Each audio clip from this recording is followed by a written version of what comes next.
Hello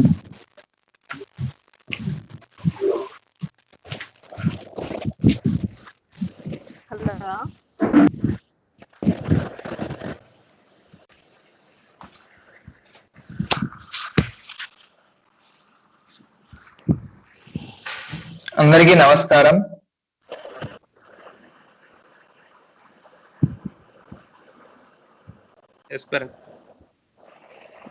correct 3 o'clock కి అందరూ బాగా వచ్చారు. చెవిలో పెట్టుకోవాలి.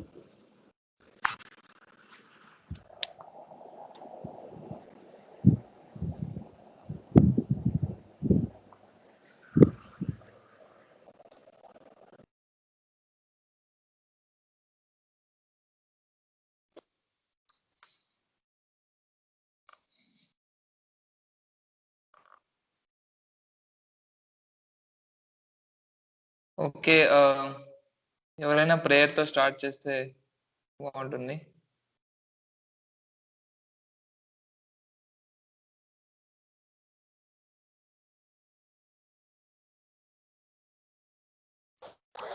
అజయ్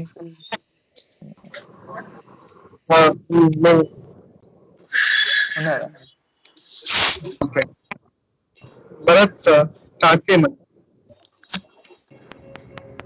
హలో హలో హలో దత్త. పరబ్రహ్మ సమారంభం శ్రీ దత్తాత్రేయ మధ్యమాం శ్రీ దత్తస్వామి పర్యంతం వందే గురు పరంపరాం సర్వ విశ్వన్యస్త పాద పద్మాయతే వామహస్తాలోల వేద శాస్త్రాయతే జ్ఞాన సూర్యాయతే దత్త రూపాయతే శ్రీ వేణుగోపాల కృష్ణాయ వందనం. శ్రీ వేణుగోపాల కృష్ణాయ వందనం.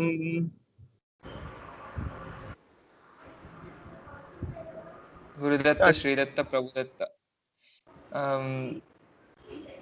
సో ఈరోజు కొన్ని క్వశ్చన్స్ అడిగారు మన గ్రూప్ లోనే. ఫస్ట్ క్వశ్చన్ సుధారాణి గారు అడిగారు, తర్వాత రాజశేఖర్ గారు, తర్వాత కిషోర్ అన్న. సుధారాణి గారు అడిగిన ఫనీ అన్న వచ్చారా? రాలేదు. ఇది ఫన్నీ అంకుల్ డ్రైవింగ్ లో ఉన్నారు, మరి మాట్లాడతారో లేదో చూడాలి. ఓకే, అయితే ఉన్నారు కదా, ఇంకా వేరే పెద్దవాళ్ళు ఉన్నారు, ఇబ్బంది లేదు. సో సుధారాణి గారు అడిగిన ప్రశ్నని చదువుతాను, ఎవరైనా ఆన్సర్ తెలుసుంటే చెప్పగలరు. జై Gurudevadatta. As per Bhagavatam, many deities of Indraloka, saints, apsarasas, yakshas, all arrived at the birthplace of Nara Arjuna. If Arjuna is Nara only, not Narayana or part of Narayana, why this special situation happened?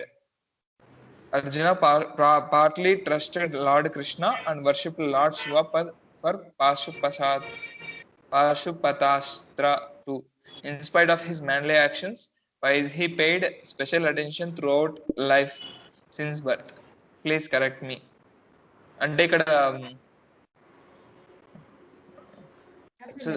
అంటే మీరు తెలుగులో చెప్తే ఇంకా బాగుంటుంది, అంటే మీరు exact అడగాలి.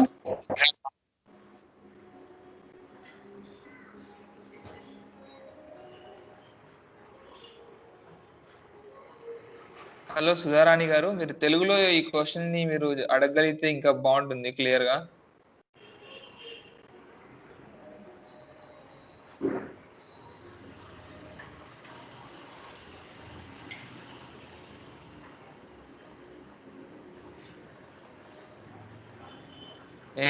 ఇదేంటంటే ఆవిడ ఏమడుగుతున్నారంటే అర్జునుడు పుట్టిన. హలో హలో వినిపిస్తుందా? అంటే వినపడుతుంది, చెప్పండి. నా డౌట్ ఏంటంటే, అర్జునుడు పుట్టినప్పుడు దేవతలు, అప్సరసులు, కిన్నెరలు, యక్షులు అందరూ అక్కడికి వచ్చారంట. సో అతను నరావతారమే కదా, నరుడే కదా, మరి స్టార్టింగ్ నుంచి అతనికి ఎందుకు ఇంత స్పెషల్ అటెన్షన్ పే చేశారు? శ్రీకృష్ణుడు కానివ్వండి, అందరూ దేవతలందరూ కూడా, అతనికైతే స్పెషల్ కేర్ ఉంది కదా స్టార్టింగ్ నుంచి. అతను నరుడే అయినప్పుడు మనకి ఇలాంటి ప్రత్యేకత ఎందుకు వచ్చింది? ఇప్పుడు తర్వాత కాలంలో శ్రీకృష్ణుడు ధర్మం ఫాలో అయ్యారు కాబట్టి వెంట ఉన్నాడు అనుకుంటే, పుట్టినప్పుడే ఎందుకు వచ్చారు వీళ్ళు? అర్థమైందా ఓకే. అర్థమైందమ్మా. ప్రశ్న? ఓకే, మీరు అర్థమయ్యేటట్టుగా అడగండి షార్ట్ గా. అర్థమైంది. క్లియర్ గానే చెప్పారు. సో ఎవరైనా మరి ఆన్సర్ చేస్తే, నాకైతే తెలియదు సత్యారాం ఆన్సర్. గారు, ప్రసాద్ గారు, ఎవరైనా. పెద్దవాళ్ళు ఉన్నారు. సూర్య అంకుల్. సూర్య అంకుల్ కరెక్ట్.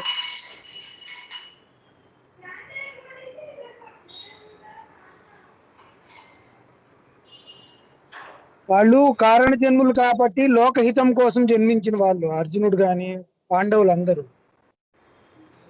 మహాభారతంలో కూడా ఈశ్వరుడు 5 ముఖాలు 5గురుగా పుట్టారు పాండవుల కింద.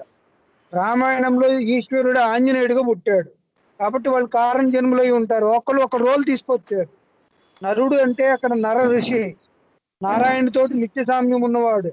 యాక్చువల్గా వేదాంత తత్వజ్ఞానంలో ఆలోచించినప్పుడు దాన్ని చూస్తే నర రూపాన్ని ఆశ్రయించుకొని పరమాత్మ వస్తాడు, నరుణ్ణి ఆశ్రయించుకొని అని చెప్పడానికి అర్జునుడు బెస్ట్ ఎగ్జాంపుల్ గా తీసుకున్నారు. నర నారాయణుడు. నరులలో నారం అయినం ఎస్ఎస్ఐకి నారాయణ. ఆధ్యాత్మిక జ్ఞానం ఎవరికైతే నరులకు ఉంటుందో ఆ నరులందరూ నారాయణ స్వరూపాలే అవి ఉంటారు. లోకహితం కోసం ఆయన అనేక మంది కృష్ణ పరమాత్మతో ఉన్నారు. భగవద్గీత జ్ఞానంలో క్వశ్చన్లు అడిగాడు. ఆయన తెలియ క్వశ్చన్లు అడగల, మనందరినీ రిప్రజెంట్ చేశాడు. లోకాన్ని ఉద్ధరించడానికి, ధర్మస్థాపన చేయడానికి ఈశ్వరారాధనతో వచ్చారు, ఈశ్వరాంశతో పుట్టారు. అక్కడ ఈ నరులు ఎలాంటి వాళ్ళంటే పాశుపదం కోసం ఎదుర్కొన్న పరమాత్మ నమ్మరు. పరోక్ష ప్రియాయ దేవాహ ప్రత్యక్ష ద్విష అని ఉంది. పరోక్షంలో ఉన్నారు కాబట్టి ఈశ్వరుణ్ణి నమ్మారు పరోక్షం. కానీ ప్రత్యక్షంలోకి వచ్చిన నరుడు యొక్క దృష్టి ఎప్పుడు అంతే. మానవుల దృష్టి ఎప్పుడు ఎదుర్కొన్నా ఉన్న వాల్యుబుల్ దాన్ని గుర్తించాం. ఇప్పుడు మన దేశం గొప్పతనం మనం గుర్తించినట్టు అమెరికా వాళ్ళు, ఫారిన్ కంట్రీస్ వాళ్ళు మన దేశాన్ని గొప్పగా చెప్తారు. మనమేమనుకుంటాం, అమెరికా గొప్పది, జర్మనీ గొప్పది, ఇంగ్లాండ్ గొప్పది మనం అనుకుంటాం. అక్కడ ఈశ్వరుడు అక్కడ బోధించాల. ఆయన చేసిన మిస్టేక్ ఏంటి, ఆయన డైరెక్ట్ గా చెప్పుకున్నప్పుడు ఈ ప్రాబ్లం అందరికీ వస్తుంది ఆయన ఎదుర్కొంటూ ఉన్నా కూడా అని ఆయన రిప్రజెంట్ చేసి చూపించాడు మనందరికీ. మనం అలా ఉండకూడదు అని చెప్పాడు ఆయన. అందుకని ఆయనకి తెలియకపోవటం కాదు, ఆయన జన్మలకి నారాయణ తోటి నిత్య సాన్నిధ్యంలో ఉంటాడు. అదే అక్కడ నరుడికి నారాయణుడికి అక్కడ డ్రామా మన కోసమే. అందరి మన కోసమే చేశారు వాళ్ళు. పైగా భగవద్గీతలో పాండవానాం ధనంజయ అని క్లియర్ గా చెప్పుకున్నాడా లేదా? అవును. మరి అప్పుడు రోల్ వేసినట్టే కదా మరి అర్జునుడికి అజ్ఞానం వచ్చిందని చెప్తామా? అంటే నరులు అన్నిట్లోనూ ఉత్తమోత్తమం ఎవరైతే ఉన్నారో వాళ్ళని చెప్పాడు. వైన పక్షుల్లో వైన చేయడం చెప్పుకున్నాడు. సర్పాణాంబా సర్పాల్లో వాసుకి అని చెప్పాడు.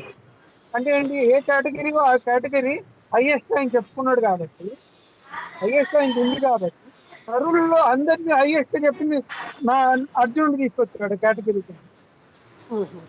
కాబట్టి వాళ్ళందరూ పరమాత్మ అవతార స్వరూపులే అయి ఉన్నారు. వాళ్ళు మళ్ళీ రిప్రజెంట్ చేశారు. వాళ్ళు ఆంజనేయుడు దాసుడుగా పుట్టినంత మాత్రం ఈశ్వరతత్వం తగ్గిందా? శివుడేగా, సాక్షాత్ ఈశ్వరుడేగా.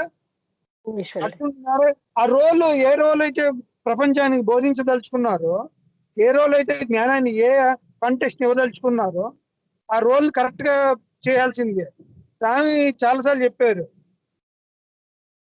ఒక డ్రామా వేసేటప్పుడు ఆ రోల్ తగ్గట్టు యాక్ట్ చేయాల్సిందే ఎవరైనా. లేకపోతే ఆ రోల్ ఎందుకు ఒక మెసేజ్ కన్వే చేస్తుంది ప్రపంచానికి. ఆ రోల్ ఆ మెసేజ్ కన్వే చేస్తోంది కాబట్టి వాళ్ళు ఆ రోల్ ప్రే చేశారు. వాళ్ళు గొప్ప వాళ్ళు కాదా, వాళ్ళు ఎందుకు వెళ్ళారంటే మనం వెళ్తాం, మనం కూడా అంతే. ఎదురుకుంటూ ఉంటే పక్కకి వెళ్ళి ఇంకోటి దగ్గరికి వెళ్తాం, అక్కడికి వెళ్తాం, ఇక్కడికి వెళ్తాం. ఎందుకంటే పరోక్షము దూరపు కొండలు నున్నగా ఉంటాయని తెలుగులో సామెత కూడా ఉంది. అది వేదంలో కూడా ఉంది, పరోక్ష ప్రియాయదేవ ప్రత్యక్ష ద్విష అని. ఆయన ఇలాంటి చంచల మనస్కులై ఉంటారు నరులు అని చెప్పి అది తత్వాన్ని చూపించాడు అర్జునుడికి. అర్జునుడు సాక్షాత్తు దేవాంశతోటి, దేవరాజుని ఇంద్రుడు అంశతోటి పుట్టాడు. ఇప్పుడు ఖచ్చితంగా దేవతలు రాకుండా అప్సరలు రాకుండా ఎందుకుంటారు? వాళ్ళే కదా, ఆయన అంశే కదా. వాళ్ళ అంశతో పుట్టినప్పుడు మరి ఎందుకు రావాల్సిందేగా. ఆ రకంగా చూస్తే రావాల్సిందే. మరి అందరు రావాలి. ఈశ్వరుణ్ణి ఆరాధన చేశాడంటే ఈశ్వరుడు అంటే శివుడు. పాశుపతాన్ని కృష్ణుడు ఇవ్వలేడు అంటే ఇస్తాడు. కృష్ణుడే పాశుపతం, ఆయనే శివుడు. కాకపోతే మనము ఎదుర్కొండా ఉన్న వాటిని నమ్మలేము అని చెప్పి ఇలాగ భ్రమ పడతాము అని చెప్పడం కోసం, చూపించడం కోసమే ఆయన రోల్ ప్లే చేశారు. అర్జునుడు ఫెయిల్యూర్ క్యాండిడేట్ కాదు. ఫెయిల్ ఎలాగ అవుతారు, ఎక్కడెక్కడ అవుతారు అని డిమాన్స్ట్రేషన్ చేసి ఆధ్యాత్మిక మార్గంలో ఎక్కడ ఫెయిల్యూర్స్ నుంచి తప్పించుకోవాలో, ఇలా ఉండకూడదో చూపించినవాడు. ఆంజనేయుడు ఎలా ఉండాలో చూపించాడు, అర్జునుడు ఎలా ఉండకూడదు అంటే ఉండకూడదని కరెక్ట్ గా చెప్పలేము ఆయన. ఆయన కూడా పరమాత్మ గురువు, సద్గురు అయినట్టు శ్రీకృష్ణ పరమాత్మ భగవద్గీతను జ్ఞానాన్ని బోధించి అది ఆచరించి చూపించాడు. కొన్ని చోట్ల ఇలాంటి చిన్న చిన్న మిస్టేక్లు జరుగుతాయని అలా చేయకుండా ఉండాలి. అంతే కదా, మనం చేసే మిస్టేక్లు ఎక్కడెక్కడ పొరపాటు పడతాము. అందరూ పొరపాటు పడేది, ఓన్లీ ఆంజనేయుడు గోపికలు లాంటి వాళ్ళు మహాభక్తులు తప్ప పొరపాటు పడకుండా ఉంటారు, మిగిలిన అందరూ పొరపాటు పడతారు. ఆయన నరులు రిప్రజెంట్ చేశాడు. నరులు అంటే సామాన్య మానవులు. ఆంజనేయుడు పడిపోతారు. ఇలాంటి కాంటెంపరీ హ్యూమన్ ఇన్కార్నేషన్ ఎదుర్కొండా ఉన్నా కూడా వెళ్ళాడు. విశ్వరూపం చూపించాడు. ఆ విశ్వరూపంలో అర్జునుడు శివుడు కూడా కనపడ్డాడు ఎదుర్కొండా. మరి అప్పుడే ఎందుకు వెళ్ళాడు పాశుపతం కోసం? ఎందుకంటే అలాగా అవుతుంది. ప్రత్యక్షం అంటే పరోక్షం ఏదో తేజ రూపాలు ఏవో గొప్పగా అనుకుంటాం. అదే ఇంద్రుడు కూడా చూపించాడు. సేమ్ ప్రాబ్లం ఇంద్రుడి దగ్గర కూడా ఉంది. ఎక్కడంటే గోవర్ధనికి పూజ చేయలేదని చెప్పి ఇంద్రుడు రాళ్ల వర్షం కురిపించాడు. అంటే నేను హైయెస్ట్ తక్కువ అని.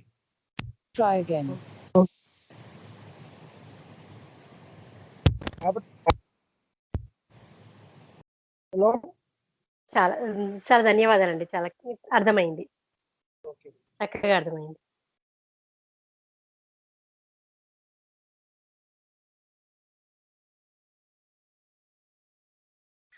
ఓకే,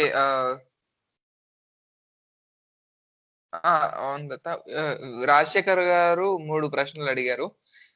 ఒకటి, రహస్యాలలోకెల్లా అతి రహస్యమైనటువంటి మూలతత్వం బోధపడినప్పుడు నా కర్తవ్య నిర్వహణ ఎలా చేయాలి? రెండవ ప్రశ్న, భగవంతుడిలో ఐక్యం పొందుట జీవిత పరమార్థంగా ఉన్నప్పుడు నా వ్యర్థపు సమయాన్ని ఎలా తగ్గించుకోవాలి? మూడవ ప్రశ్న, నేను ప్రశ్నించడానికే ప్రశ్నిస్తున్నానా లేక సమాధానపరచవరుటకు గురువుని ప్రశ్నిస్తున్నానా అనే వివేకం ఎందుకు లోపిస్తున్నది?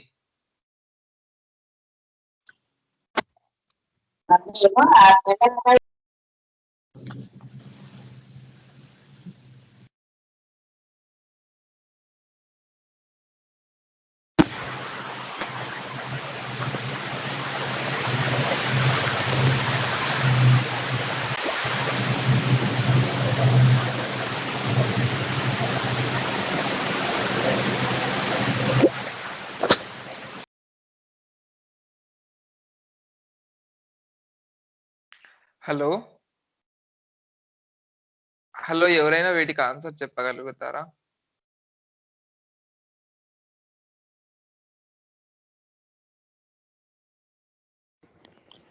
అన్నపూర్ణ ఆంటీ గారు, మీ మైక్ ని మ్యూట్ చేశాను, చాలా నాయిస్ వస్తుందని. మీరు ఆన్సర్ చెప్దాం అనుకున్నారా?